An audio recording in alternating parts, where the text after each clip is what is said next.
It is a little dark and gloomy today. It's misty. It's not raining. But have no fear, because today is Wednesday, which means 3 days. 3 days, and then I got a break. Off to work. It's a horribly ugly day today. It's 7 o'clock in the morning, but it's still like super dark. I guess because it's super overcast right now. And I don't know what to tell you. It's not raining. It's sprinkling. It's misting. But here we go. So, you know what? So, okay. Here's where you have to understand. You have to take everything I say with a grain of salt and with an understanding that I look into everything I say that much before I say it. So like yesterday I was talking about how I wouldn't buy another NFL jersey because the quality of which they are made is no longer the same because they no longer stitch their like mid-tier jerseys. So I don't know why I didn't look it up, but I was looking because I was going to do something with the thumbnail, but I didn't end up doing anything different with it. In the process of looking that up, I don't know why I looked up I guess I was just looking up NFL jerseys, and I came across the whole whether or not they are stitched anymore, whether or not they offer a stitched version of jerseys. So apparently, based on the couple of little like headline links I read, that they stopped doing that for like 2 years, like in 22, 23, and 23, 24.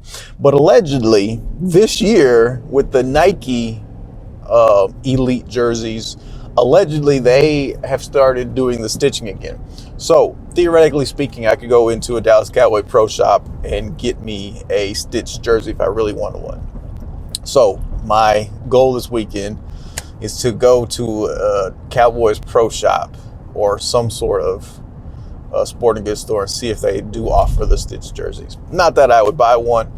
I'm still kind of holding on to the Mitchell & Ness, getting like an old Aikman or old Emmett jersey and just rocking that anytime I wear a jersey, which is like almost never nowadays, which is an interesting debate to have, whether or not a grown man should be wearing sports jerseys.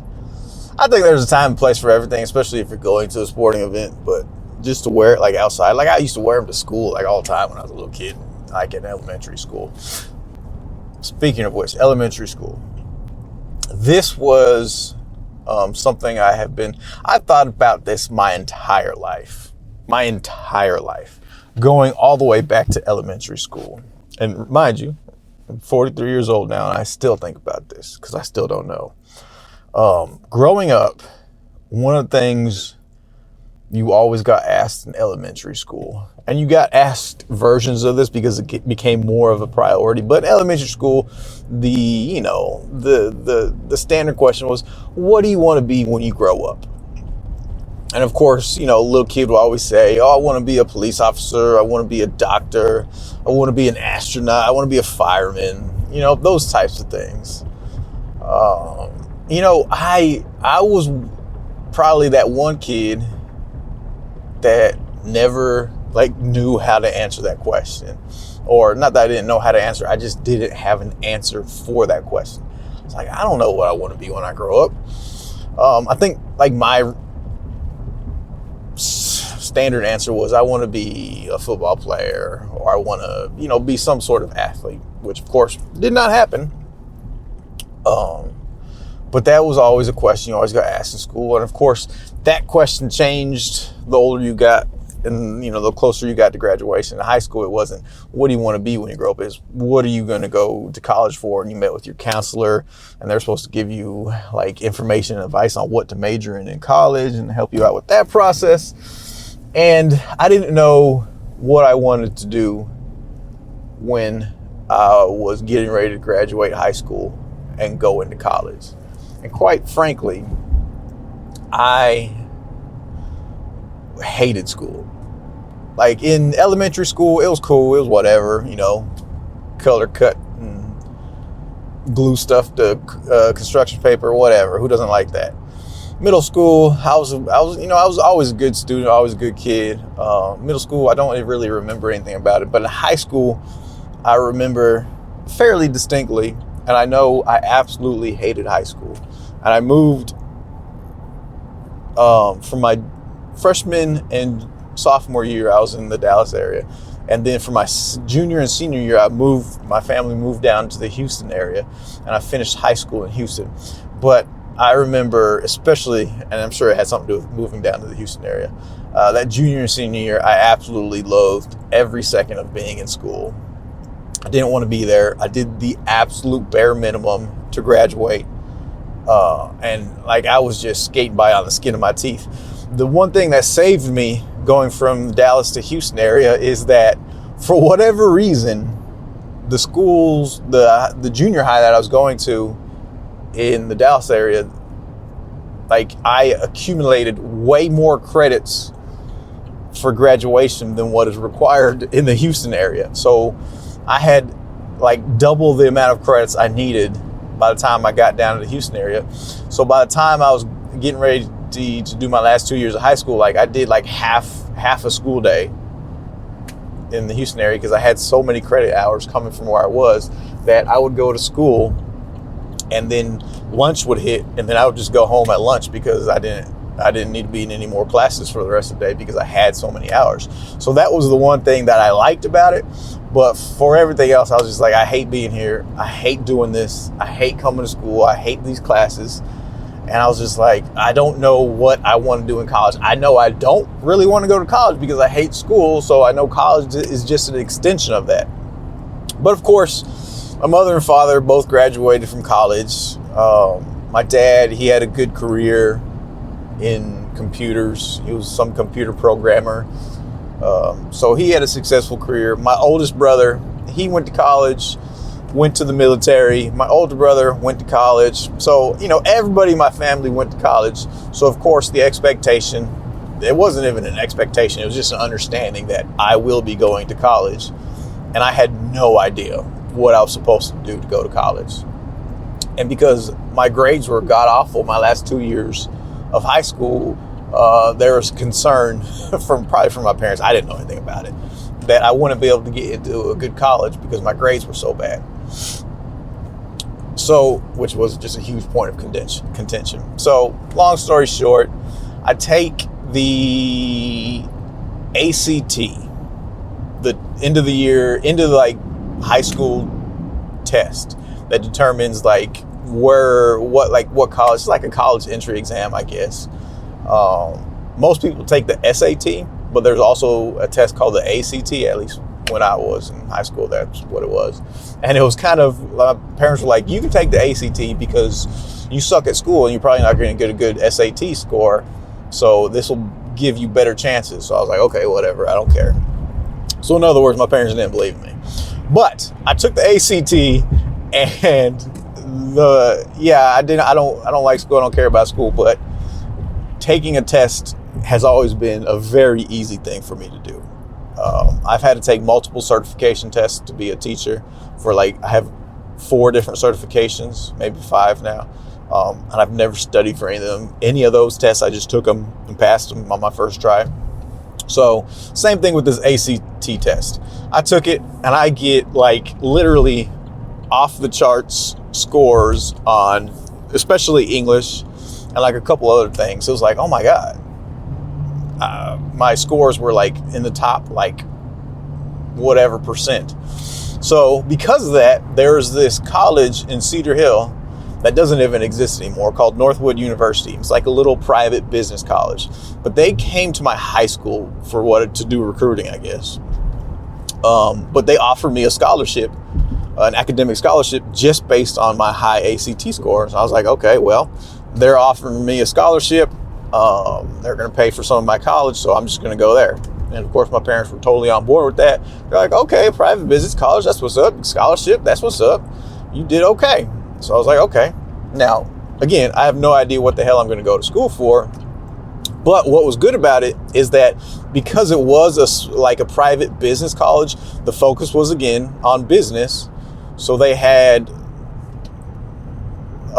different majors, like how to run a car dealership, how to just start, open, run, and be a successful business person, if you will. So they had like business management classes, they had business ethics classes, those types of things. But because, again, they were private, like they didn't require you to take certain math classes or certain history classes, or like the core classes that you still had to take in a lot of colleges, like public colleges.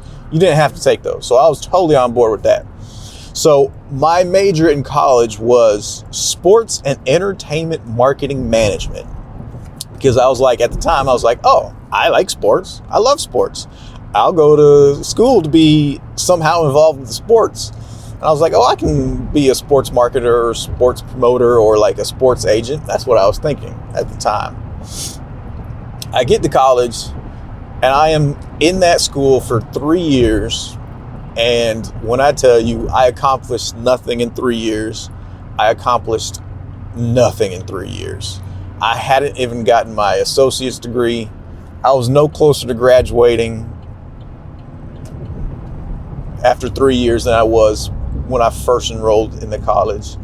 So I was like, and I was looking at it, this is all totally my fault because I was failing classes. I wasn't taking them seriously. I was, living the college life, which is the immature college life, which is going out and partying every night and not doing what I was supposed to do. I wasn't nearly mature enough to be in college at the time. So after 3 years, I kind of assessed the situation, seeing I'm not any closer to graduating. So I'm like, man, forget this. I'm dropping out of college because I don't know what the heck I'm doing. I don't really want to do any of this. I drop it. I quit. So I just left college, immediately got a job. I was working as a UPS package handler. So I was like in the UPS like delivery center, like sorting packages, not sorting packages, but I was stacking packages up in the back of the UPS truck, the big like 18-wheeler trucks that would take them from one center to the other center before they got delivered. That was my job. And quite frankly, I enjoyed it. I enjoy physical labor jobs, which is why I love construction so much. So even though it was mundane, even though it was hard work, it was physical work, it was still, to me, it was fun. I don't know. I just love physical manual labor. So I enjoyed it, but it wasn't, it paid well, but it was like everybody was considered part-time. So if you worked in the warehouse, you were a part-time employee unless you were a manager. So even though it paid high for the time, like the hourly rate was pretty high at the time, which I think it was like $13, $14 an hour. You didn't get a whole lot of hours. So you weren't really making a whole lot. And of course, I just dropped out of college. I now need to find a place to live. I'm not going back to live with my parents. That's not happening. So I had to figure out something to do. So I somehow finessed my way into being a manager, an assistant manager at the Walgreens drugstore. How I finessed my way into getting that, being like a 21, I might have been 21, 22 years old when I dropped out of college. And then getting into retail management as an assistant manager of a Walgreens drugstore with zero experience in anything other than I worked at a UPS store. I worked at a car wash in high school, and I worked at some grocery store. Like my first job was a cashier at a grocery store. So that's my work experience. And I just dropped out of college, and these people hired me to be an assistant manager at like 22 years old of a big business. Walgreens it's a crappy place, but it's still a big business. So I'm an assistant manager for 3 years. I think roughly 3 years, maybe just 2. I don't know. But long story short, I hated that job. I hated every day. I hated every second of it. I loathed it with every bone in my body. And that started me down a path of really regretting every decision I had ever made in my life, because now I was stuck in this loop of I am working in retail management, which, some people love it. And if you love that, God bless you, you're amazing. I hated it. I hated the fact that I had to stock shelves. I had to pretend like I care about whether or not an item was in stock or not. I hated that I had to sell cigarettes and beer to people. I hated that I was, doing, to me, a job that was not of benefit or value to anything, really. Long story short, I eventually quit that job, and it just got worse and worse from there. Because I had no other experience other than retail management, I quickly got a job as a manager at a racetrack gas station, which is pretty much going from bad to worse, because now you're just dealing with people that, not people that are kind of down on their luck, if you will, working at a gas station. You see the full spectrum of people, and people, they come in there every single morning. They'll buy their beer and their cigarettes every single morning. As soon as the state allows us to start selling alcohol, they'll be there. They'll buy their alcohol for the day, and they'll repeat and do it the next day. I did that for 3 years. And that was, again, I didn't hate that job as much as I hated Walgreens, just because it was so very interesting, the interactions I would have with different people and stuff like that. That one really was a different experience every single day, just because the different types of people I would encounter. But I ended up actually getting fired from that job because my customer service was horrible, because I didn't really enjoy that job. And they had these things called secret shoppers, and they would come to different retail establishments, and they'd grade the store on like all kinds of different stuff. Anyways, the secret shopper came to me one day, and they were like, "Oh, this guy has horrible customer service." And they said, "Okay, you're fired, bye." I was like, "Oh, dang, okay." So that made me have to get another job. Again, retail management is my experience, so I quickly got a job as a sales manager at an Aaron's rent-to-own, which is like a rent-a-center place, as a sales manager. And that, that was the end of the line for me for retail management jobs. That was the low of the low for me, selling used furniture, used washers and dryers, and not even selling them. You're renting them out to people. And this is what really broke my spirit. It's not that I'm selling these crappy items to people. It's that I am being asked by a company, by my bosses and such, to sell, or to not even sell. That's not the part of it, is to get people who are already kind of in a bad situation. Because if you go to Aaron's or you go to Rent-A-Center, you probably don't have good credit. Money might be tight, and you're just saying, "Hey, I need this item, and I'm going to rent it out so I can have it." So you're probably not in the greatest positions, financially speaking. So you come into one of these places, and they're going to lock you into a rent rate that is so much higher than if you just had decent credit and you could go to like a regular store and just buy one on credit and you pay it over time. The rent amount that you would be paying on this, the interest you'd be paying on this, even though it's not based on credit, you are paying like probably double, if not triple, the price of what the actual item is worth if you were to go through that whole rent process. So you're really screwing over these people that are financially in a bad situation to begin with. And then you're wanting me to sell products that I know are not of the value that we are trying to assign them. Like, we're selling the cheapest, like, it was this washer and dryer pair. I'll never ever forget. I forget what the brand name was, but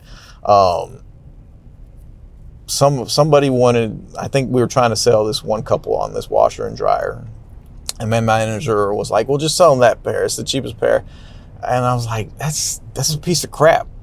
I know it doesn't work good. You know it doesn't work good. Everybody in the company knows that is the crappiest piece of shit, and it's going to break down, and it's not going to do what they want it to do. But you want me to get them to buy into it. And so I feel like you're taking advantage of people that are financially kind of in a bad situation, and then you're trying to get them stuck into something that's just going to cause them more problems, more headaches. I was like, I cannot ethically and morally allow myself to do this. And I honestly can't remember if I got fired or if I quit that job, but I was like, I can't do this. I can't do this. I can't live with myself trying to convince somebody who needs, I'm trying to convince somebody that is in a certain situation that they should take something that I know will not benefit them, that I know will cause them more problems than help. I was like, I just can't do it. So long story short, I'm stuck.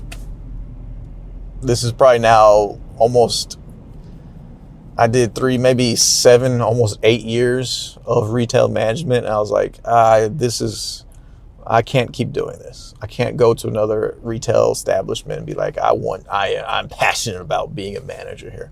I can't lie. I can't bring myself to even make it seem like I want to do that. So I had a friend, and he was out of a job too. I was out of a job, and he was like, hey, I know this company, this temp service company. And he was like, let me put you on there. And he was like, I mean, it's not really putting me on. It's just come down there, fill out the paperwork, and they'll give you a job at some place as like a temporary thing. And the goal of temp services, they send you to a place to do a job for a temporary amount of time. And then hopefully you do a good enough job that company that you are working at through the temp service will just go ahead and hire you on. So that happens. I fill out the paperwork. I go get assigned to a construction company. It was Tridow, and they're an excavation company, and they needed people that they call flaggers. And they're building some dorms at the SMU campus, and they were starting the excavation process. They're just breaking ground on the project, and they needed people to come out on the street and just hold a stop sign. They're called flaggers. They just hold a stop sign. They stop traffic when big trucks come in and out when they're hauling dirt in and out the construction site. So I got sent out to do that. I was doing that, and I was like, oh man, I loved it. I loved every second of it. Even just holding a freaking stop sign, standing in the same place for like 10 to 12 hours a day, holding a stop sign, waiting for trucks to come in and out. I loved it because I was outside. Nobody was messing with me. I had a boss, but I had one boss, and that was the person that but was in charge of that excavation company. And that was it. That was the only person I had to report to. Nobody else. There was no assistant manager. There was no shift leader. There was none of that nonsense. It was just that one person in charge of the excavation project on that site. That's all I had to answer to. And I wasn't being asked to do anything other than hold a stop sign. But that project lasted. I was on that job site for a minimum of 3 years, maybe just slightly longer than 3 years. But from that temp service job where I was holding a stop sign, eventually the excavation ended. So now it comes to a point where it's time to start building the building and pouring the foundations, the concrete foundations, all that stuff. So the excavation company doesn't need to be there anymore. They've done their job. They're ready to leave out. So my job isn't needed anymore. So I go to the general contractor, the contractor that's over the entire project, that is essentially making sure that all the subcontractors, like the excavation company, like the drywallers, the painters, the concrete guys, all those guys they get hired by this one contractor, and they have to do their assigned specific job that they're experts at. So I go to the general contractor. I'm like, hey, can y'all keep me on? I really like being out here. I've gotten to know a lot of them throughout the process because I've been there from the beginning of the project to where it is now, which probably was like a year's time. So I had created a bunch of relationships. So they all knew me. I knew them. I was like, hey, is there any way you all can hire me to keep me on? So they keep me on as a temp service, but it's kind of like, yeah, we'll keep you on just because we know you, and you come up, you go to work every single day. You don't ever cause problems. You do what you're asked to do, and there's no issues. So, but at the same time, it's like they're doing me a favor. So it's not, they would not normally have like temp service employees because they have people that they hire through the unions, the labor union, the carpenter union, to work for them, which eventually I got to. So eventually they're like, hey, if you want to join the union, we'll call up, because that's how it worked. Like somebody had to vouch for you to join the labor union or the carpentry union. So they called up the labor union and said, hey, get this guy in, and we're gonna have him work out here on our site. So that's what happened. They hooked me up, and I did I eventually became a labor foreman for that project, and then I moved on, did maybe 3 other projects with that general contractor as a labor foreman, and I absolutely loved it. I loved being outside. I loved doing all the different jobs, all the different things that came up that needed to be done, and it was easy. You didn't really have anybody bothering you. It's very much, here's what needs to be done, go do it. Get it done or don't get it done. And if you get it done, nobody's going to say anything to you. Nobody's going to give you a hard time because you got the job done. That's the expectation. You get the job done one way or the other. However you can get it done, get it done. As long as it gets done well, and it gets done on time, there's no issue. And that's what it was. And it was amazing. It was beautiful. But the whole point of all this is that I never knew what I wanted to do. I didn't go into retail management thinking, oh, I want to be a manager at a retail store, at a Walgreens. I want to own my own Walgreens eventually. I didn't want to do that. I had no idea about it. I just got into it, and that's what I became. Same thing with construction. I didn't ever think I wanted to work in construction, or I wanted to be a labor foreman, or I wanted to become like a superintendent or anything like that. I just accidentally got into construction because somebody told me about a temp service, and it just went from there.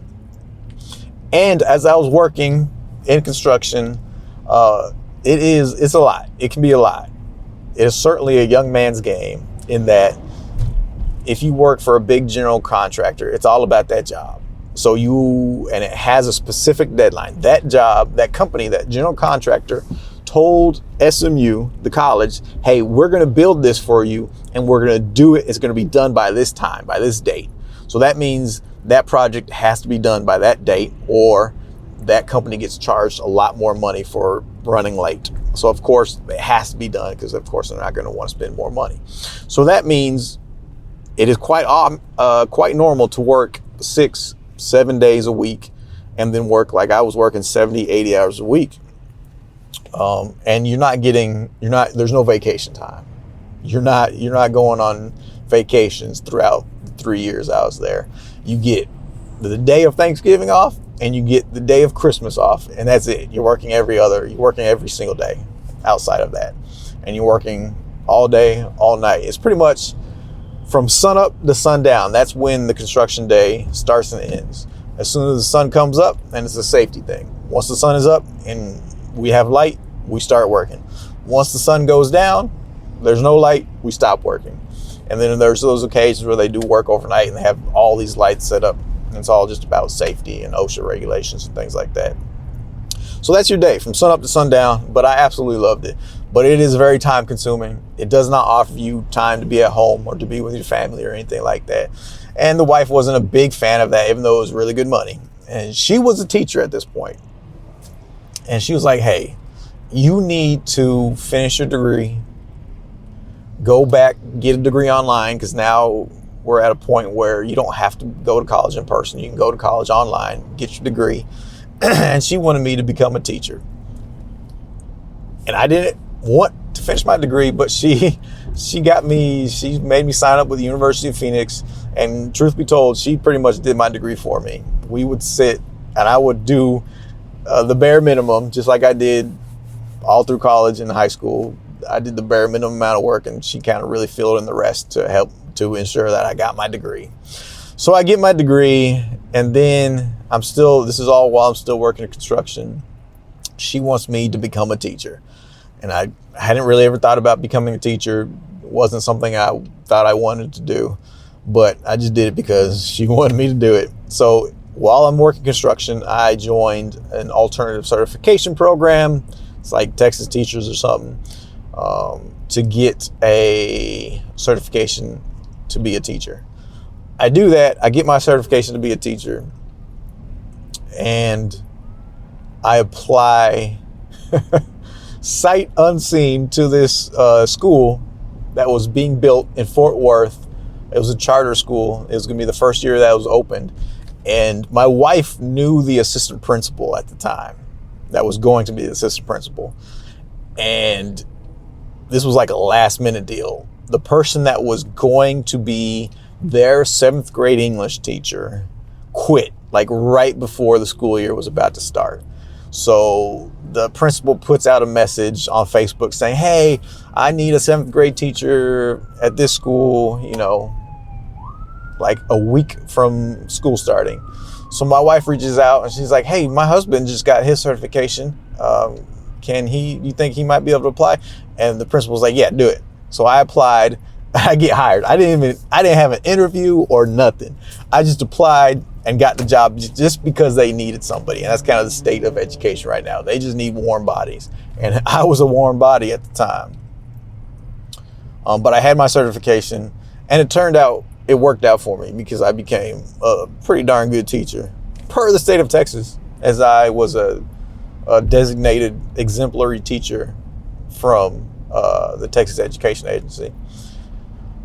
So that worked out for me. But again, I didn't know I wanted to be a teacher, but I did enjoy teaching. Then I took another opportunity, which is what I do now. I didn't know I wanted to do that. I didn't have any plans. So long story short, all of these things I did throughout my life, throughout my different career paths, I didn't know I wanted to do anything. I didn't plan any of these things out. They all just kind of happened, and I just kind of went with them. And nowadays, I think about the kids that I taught, and I know a lot more of them had no idea what they wanted to be when they grow up. I know a lot of them were like, oh, I'm going to be a social media star.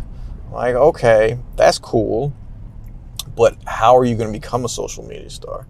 What are you going to do to become that? And it's like, they don't have plans either. And I remember the path that I took. And I'm like, I was successful just because I had a strong work ethic. And because even if I hated the job, I was going to go to it every day and I was going to give my best. And I did that, and it turned out to work out, from going from retail to construction to education. I've managed to successfully do all of those jobs just based on work ethic alone and being willing to learn how to do those jobs. But now I'm like, even now,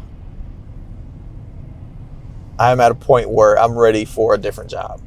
I'm ready for a different career path, but I don't know what the heck I want to do. And I don't think it's because I don't like the job I have now. It's just because this has become like a pattern for me. Like, I don't stick around in one place for a number of years. Like, I was a teacher for almost 5 years. I worked in construction for like 6-7 years. I worked in retail management for about 4 or 5 years. So that kind of 5-year mark is kind of the tipping point where I'm like, okay, I need to do something else. And I'm at that with my current job. 5 years as a teacher, and I'm about to hit 5 years at what I'm doing now, which is still in education. But now I'm like, oh man, I need to go do something else. Like, I've done what can be done here. I've seen it, I've done it. I know what the routine is, what the pattern is. I know what's going to happen every single day. I need variety now. So, but I have no idea what I want to be. So even at 43, I still don't know what I want to be when I grow up, which is probably what is leading me to getting back into creating these videos. So yeah, I don't know. I just think it's very interesting that I have lived my entire life, not a day in my life, knowing what it is I want to do or want to be for my career or for my future. Actually, scratch that. Forget everything I just said. It's not a career. I do have one life goal. There's this movie called Beach Bum. I want to say, I can't remember who's in it. It's either, I don't know. It's a whole bunch of people in it. But it's about this guy who is a poet. He writes poems, he writes books. I think he's a poet, but he's a writer. And he's a pretty good writer. But he's a beach bum. He gets drunk, he gets high, and he lives on a beach, but he's like rich. And he's married to a super rich woman who owns like a yacht and is like super duper rich, but they're never together because he's always going out drinking, partying, doing drugs and those types of things. And she's constantly cheating on him with famous celebrities and things like that. And he's just living out his life trying to get this book done that this publisher wants him to do, but he's too busy being a beach bum, living, sleeping on the beach, drinking, all that good stuff. And I'm like, dang, I watched that movie and it just resonated with me so much. I'm like, oh man, I want that lifestyle. Not to be drunk and on drugs all the time, but to be just living on the beach, no cares, no worries, no responsibilities, and just doing your own thing every single day. That's what I want in life. That is what I want. And having a career does not lend to that unless you've had a previously very successful career where you have unlimited money so you can go have no responsibilities.